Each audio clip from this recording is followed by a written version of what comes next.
이번에 이제 두 번째 주일인데요. It's been already the second Sunday of the new year. 참 시간이 빨리 가는 것 같습니다. 날씨가 또 오늘은 선선해져서 참 좋습니다. It's great to be cool today.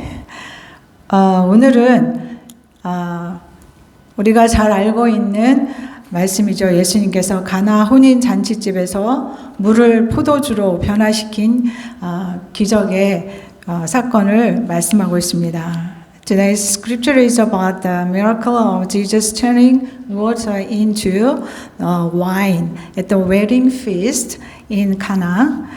예수님이 이제 이 기적은 처음으로 행한 것입니다. This is the way Jesus performed the first miracle during his public ministry. 예수님의 공생애를 시작했을 때 처음 행하신 기적이죠. 예수님께서는 첫 4명의 제자들인 안드레, 베드로, 요한, 빌립 그리고 이제 나다니엘과 함께 이 잔치에 참여했습니다. 그리고 예수님의 어머니인 마리아도 함께 했습니다. Jesus' first four disciples, Andrew, Peter, John, Philip, and Nathanael, attended the feast with him, and his mother Mary was also presented. 이스라엘의 이제 전통 혼인 잔치는 대개 일주간 계속 된다고 합니다. Wedding feast in Israel typically last a week. 이제 신랑이 신부를 데리고 와서 혼례식이 거행되고 이제 연회를 베푸는 거죠. The groom brought the bride, and the wedding ceremony took place, and a banquet was prepared.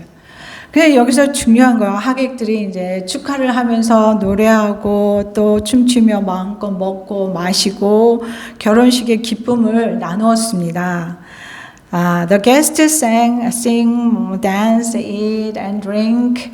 Their hearts content, sharing in the joy of the wedding.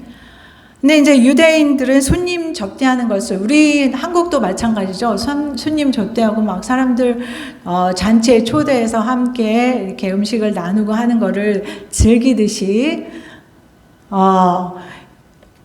저렇게 즐기듯이, 근데 저기 아무것도 없습니다. 저를 보시면 됩니다.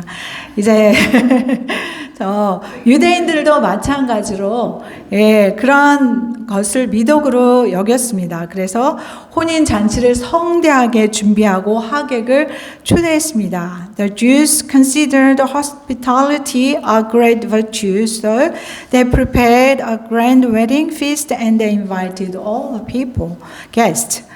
그런데 잔치집에 문제가 생겼습니다. 뭐죠? Then a problem arose in the house of the bride and groom. 3절에 보면 이제 포도주가 모자란지라, 포도주가 떨어졌다 이렇게 나옵니다. They ran out of wine. 포도주가 없으면, 잔치집에 포도주가 없다는 것은, 포도주는 결혼의 기쁨을 모든 하객들에게 나누어주는 일종의 음료이며, 술이라기보다는 이 당시에는 음식이라고 볼 수 있습니다. Wine is a drink that shares the joy of marriage with all guests. 그래서 손님을 초대해 놓고 대접이 부실하거나 이게 포도주가 없으면 비난거리가 되기 쉬웠습니다. So if guests are invited but poorly treated, it can be a source of great criticism. 그러니 잔치집에 포도주가 떨어진 것은 매우 심각한 문제일 수가 있는 거죠. Therefore, running out of wine at a banquet was a serious problem. 근데 곧 잔치의 흥이 이제 그렇게 되면 깨어지고 주인은 큰 수치를 당할 상황이었습니다. It would immediately ruin the party and bring great shame to the host. 이때 이것을 알아차린 예수님의 어머니 마리아가 이 문제를 해결하고자 했습니다. So at this point, Maria, Jesus' mother, sought to resolve the issue. 마리아도 잔치에 청함을 받은 손님이었습니다. 그는 주인이 아니었습니다. 어쩌면 친척이었지도 모르고 가까운 사람이었을 수도 있겠죠. Mary had also been invited to the banquet, so she wasn't the host. 그런데 마리아는 그 와인이 떨어진 것을 안타깝게 생각을 했고 혼자서 이 문제를 해결할 수 없다는 것을 깨달았습니다. She knew she couldn't solve the problem by herself. 그래서 마리아는 이 문제를 예수님께 가지고 갔습니다. 예수님께 찾아가서 포도주가 떨어졌다고 말했습니다. She brought the matter to Jesus. She went to Jesus and told him there was no wine. 그때 예수님이 4절을 보면 예수님이 뭐라고 하십니까? 한번 다 같이 읽어볼까요? 시작. 여자여, 나 무슨 상관이 있나이까? 아직 내 때가 이르지 아니하나이다. 예수님은 어머니에게 여자여. 이게 무슨 말입니까? 여자여. 저는 이제 성경 이 구절을 볼 때마다 참 이 구절이 예수님이 왜 여자여 했을까 되게 궁금했었는데요. 무례한 말같이 들리죠. 그런데 이 말은 왕이 왕후를 부를 때 쓰던 존경과 애정이 담긴 호칭이라고 합니다. Jesus called his mother woman. This may sound rude, but it was kind of respect and affection a king would use when addressing a queen. 그렇지만 어머니에게 합당치는 않은 말입니다. 그러면 예수님께서 왜 어머니에게 여자여라고 하셨을까요? However, it was inappropriate for a mother. So why did Jesus call her woman? 이는 예수님은 마리아의 아들로서가 아니라 굉장히 중요한 포인트입니다. 여기서 예수님이 이제 첫 번째 표적을 보이시는데 예수님은 마리아의 아들로서가 아니라 하나님의 아들, 즉 그리스도로서 마리아를 대하셨기 때문입니다. Because Jesus called Mary not as her son, but as the Son of God, the Christ. 그렇기 때문에 여자여 라고 부르신 것입니다. 그리고 이 말을 들었을 때 마리아는 아마 그리 기분 나빠하지 않았을 것입니다. 만약에 우리 아들이 저한테 여자여 이렇게 부르면 엄청 엄마들이 화내겠죠. 그렇지만 마리아는 예수님이 이제 하나님의 아들로서 이 땅에 오셨다는 것을 구주로 그 구원자로 역할을 시행할 때가 이르렀다는 것을 아마 알았을 것입니다. 그리고 아직 내 때가 이르지 않았다라고 예수님이 말씀하셨습니다. 그러나 마리아는 하인들을 불러서 예수님께 그들에게 무슨 말씀을 하시든지 그대로 하라라고 말했습니다. And he said, My hour has not yet come. But Mary called the servant and told them to do whatever Jesus told them. 이제 마리아는 때가 되면 자기가 구한 것을 들어주실 것을 믿고 하인들을 준비시킨 것입니다. 여기서 중요한 것이 바로 때가 되면입니다. 때가 되면. 사랑하는 여러분, 예수님의 때는 몇 월, 며칠, 며칠 이런 게 정해져 있지 않습니다. Beloved, Jesus' time is not fixed by the specific month, day, or hour. 하나님의 영광이 가장 잘 드러날 수 있는 때가 주님의 때입니다. It is the Lord's time, the time when God's glory can be most fully revealed. 그러므로 우리는 낙심하지 않고 믿음으로 인내하며 우리의 기도와 간구했던 것들을 믿음으로 기다려야 합니다. Therefore, we must not lose heart, but wait patiently with faith. 그리고 적극적으로 주님께서 역사하실 수 있는 그러한 일을 하시도록 기도하고 또 말씀에 순종해야 합니다. We must actively seek, pray and obey the word so that the Lord can work. 예수께서 말씀하셨습니다. 우리 마가복음 11장 24절 말씀 우리 다 같이 읽어보겠습니다. 기도하고 구한 것은 받은 줄로 믿으라. 그리하면 그대로 되리라. 아멘. Jesus said, when you pray, believe that you have received what you seek for and it will be yours. 시간과 그 타이밍 우리가 알 수가 없지만 기도하고 구한 것은 반드시 이루어질 것이라는 믿음으로 구하라고 말씀하셨습니다. 6절하고 7절을 보면 예수님께서 이제 하인들에게 돌 항아리에 물을 채우라고 명하셨습니다. Jesus commanded the stone jars to be filled with water. 여러분, 항아리에 물을 채우는 것은 힘든 노동이었습니다. 그리고 날씨는 덥고 우물은 깊었고 또 항아리는 크고 많았습니다. The weather was hot, the well was deep, and the jars were large and numerous. 여러분 상상해 보세요. 어제와 같은 날씨에 그 6개 항아리에다가 큰 항아리에 물을 채워라 그랬을 때 하인들이 정말 그 말을 듣고 채운다는 것은 쉬운 일이 아니었을 것입니다. 그런데 하인들은 항아리에 악어까지 물을 채웠습니다. 100% 순종했습니다. Yet the servants filled them to the brim. They obeyed 100%. 이러할 때 변화가 일어나는 것입니다. 우리가 새로운 사람으로 변화하기 위해서 중요한 포인트가 바로 이것입니다. 말씀을 듣고 순종하는 것입니다. 여러분, 순종은 행동입니다. 그냥 듣고 기도하고 마는 게 아니라 말씀을 들었으면 거기에 대해서 순종한다는 것은 바로 말씀대로 행하는 것입니다. This is the critical point for us to be transformed into a new person. 하나님께서 순종하는 사람들에게 일을 맡기시고 변화시키며 기적을 베푸십니다. We must listen to the word and obey. To do action. God entrusts the task those who obey, transform them, and performs miracles. 예수님은 항아리에 물을 채운 하인들에게 또다시 물을 떠서 연회장에게 갖다 주라고 했습니다. Jesus told the servant who filled the jar with water to draw more water and take it into the master of the banquet. 그랬을 때 그들이 그렇게 했습니다. 놀라운 일이 벌어졌죠.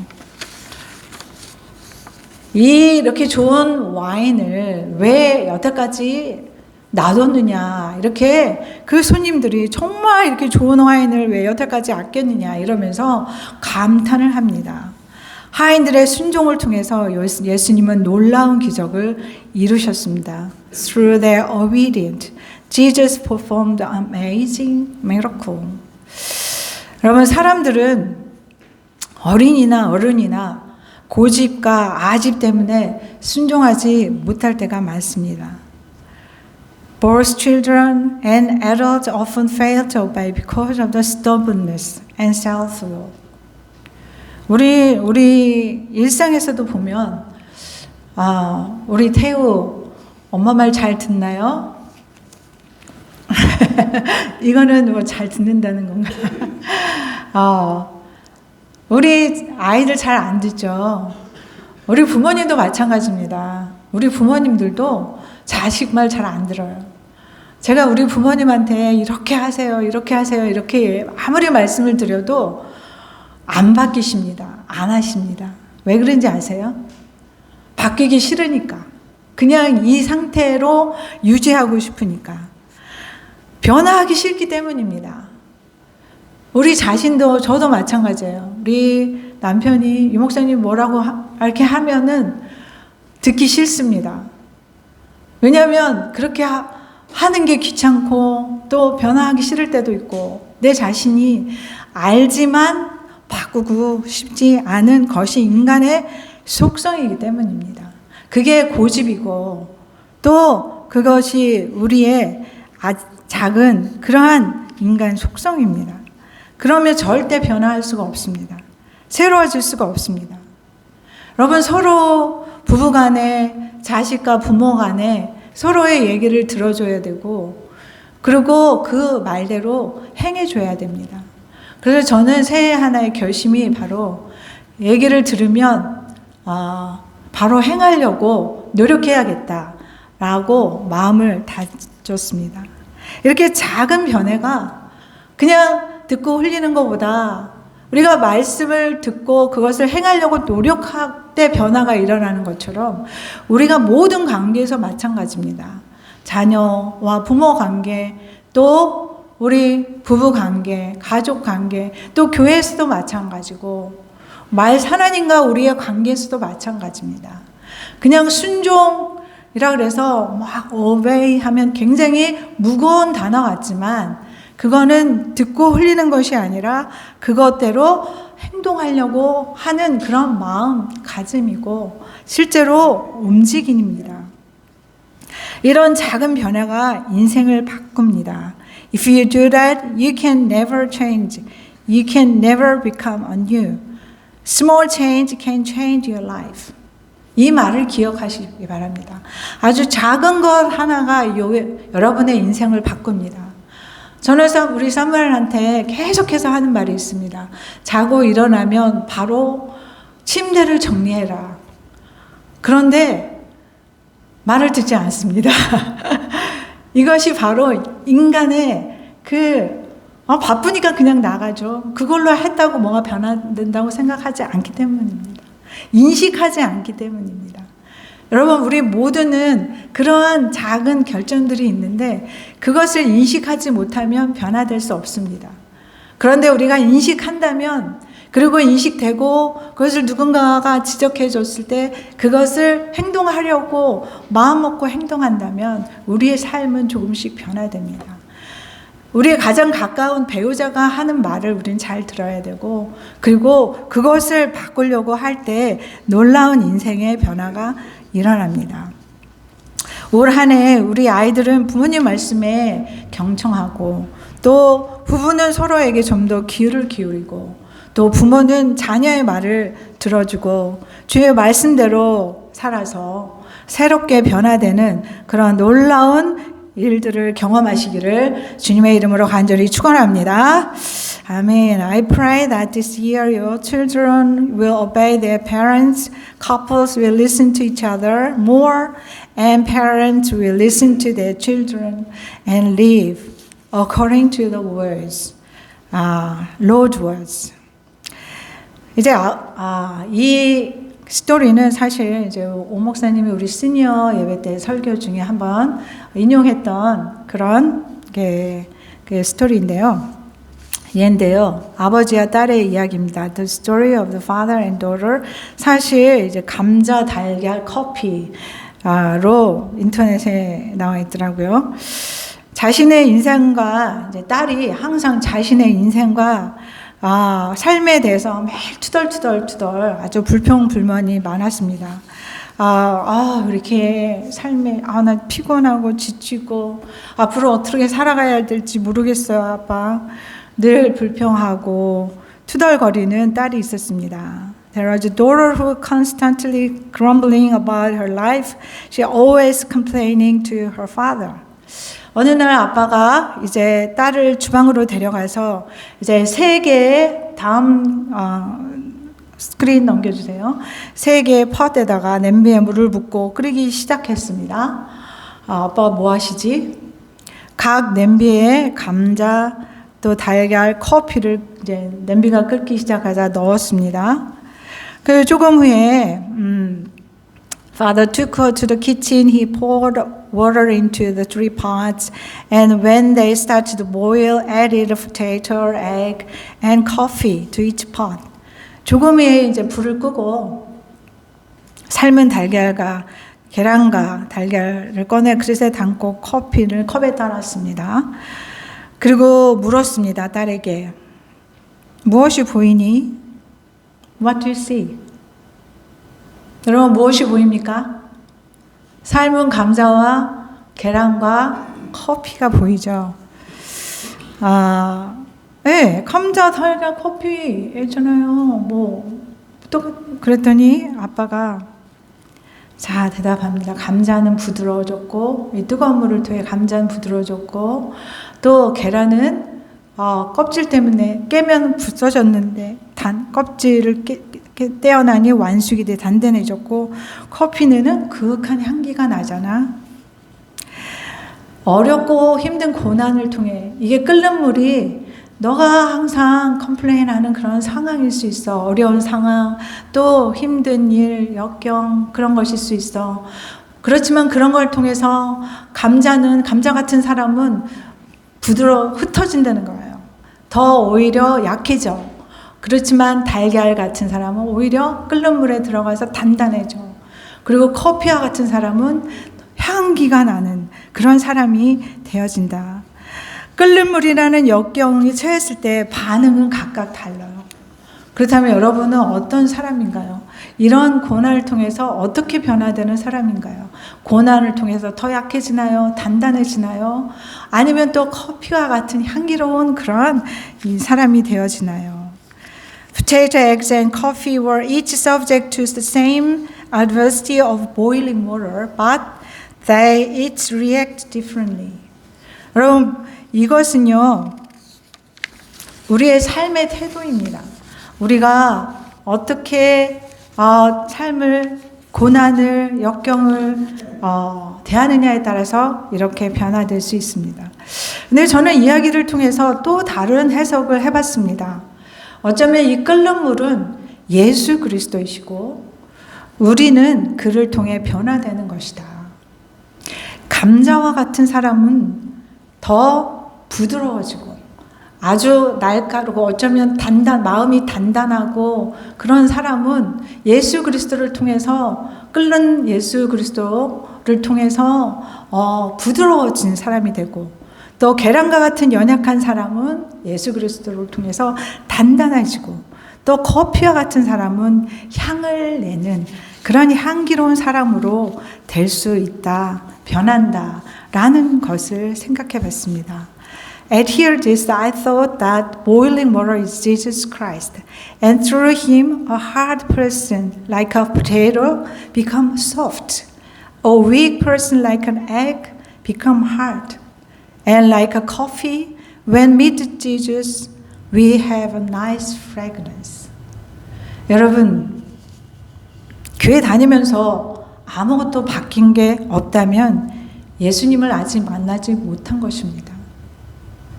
If you come to church, nothing has changed, you haven't met Jesus. 매번 예배에 참여하지만 매번 똑같은 마음과 삶의 태도와 똑같은 그러한 모습으로 우리가 살아간다면 그러면 정말 내 안에 예수님이 계신가를 생각해 봐야 되는 겁니다. 누구든지 예수님을 영접하면 놀라운 변화를 경험하게 된다고 했습니다. 슬픔이 가득한 사람은 예수님을 만나면 기쁨이 가득하게 되고 또 패배주의로 사로잡힌 사람은 예수님을 만나면 하나님의 섭리 가운데 희망찬 그러한 삶을 살게 되는 것입니다. 예수님은 절망을 희망으로, 불평을 감사로, 미움을 사랑으로 변화시키는 분이시기 때문입니다. 우리가 잘 알고 있는 고린도후서 5장 17절 말씀 우리 다 같이 읽어보겠습니다. 고린도후서 5장 17절 말씀. 누구든지 그리스도 안에 있으면 새로운 피조물이라. 이전 것은 지나갔으니 보라 새 것이 되었도다. 복음이 전파되는 곳마다 사람들은 변화되었습니다. 복음이 전파되는 곳마다 나라들은 변했습니다. 그 문화가 바뀌었고 그의 사람들의 인생이 바뀌었고 저와 여러분도 마찬가지입니다. 우리가 그리스도인이 되어서 정말 많은 것이 바뀌었습니다. Whenever the gospel was preached, it transformed the people, transformed the culture of the country, my life and your life as well. 그렇지만 우리가 오늘 말씀에서 중요한 거 세 가지를 기억해야 합니다. 먼저 문제점을 우리가 캐치해야 됩니다. 마리아는 이제 와인이 떨어진 것을 알아챘습니다. 그리고 예수님께 가지고 나아갔습니다. 우리가 내 자신을 돌아보고, 제가 완벽해서 이런 말씀 드리는 거 아니죠? 이런 설교하는 거 아닙니다. 저도 이제 올 한 해를 살아가면서 정말 새롭게 되기 위해서 나에게 고쳐야 될 것이 무엇인지를 인식하는 것이 참 중요하구나. 첫 번째는 인식입니다. 그리고 두 번째는 순종입니다. 누가 지적해 주든 말씀을 통해서 깨닫든 또 내가 기도를 통해서 하나님의 말씀을 듣든 그 말씀대로 하야겠다는 그 순종의 마음과 행동하는 의지입니다. 그리고 가장 중요한 거는 끓는 물과 같은 예수 그리스도 성령님입니다. 성령님께 구하고 또 오늘 말씀처럼 그리스도 안에 있으면 우리가 그리스도 안에 있어 이루려고 하는 그 마음이 믿음이 있어야 되는 것입니다. 사랑하는 여러분, 2026년도가 시작해서 2주가 지났지만 변한 것은 아무것도 없습니다. 어쩌면 우리는 똑같은 인생을 반복해서 살아가고 있는지 모릅니다. 하루하루 100세까지 산다고 여러분, 그게 하나님이 기뻐하실 일일까요? 우리가 정말 하나님께 기억되고 또 하나님께 기쁨이 되는 삶이란 무엇일까요? 전 그것을 고민해 보면서 정말 주 안에서 날마다 새로워지려고 하는 우리의 마음가짐, 그리고 그렇게 하려고 하는 것이 하나님을 기쁘게 하고, 그리고 그렇게 할 때 오늘 물을 포도주로 바꾸신 예수님께서 우리의 삶을 바꾸시고 우리의 인생을 바꾸시리라 믿고 그렇게 순종하고 나아가는 저와 여러분이 되시기를 주님의 이름으로 간절히 축원합니다. 아멘. 가나의 혼인잔치에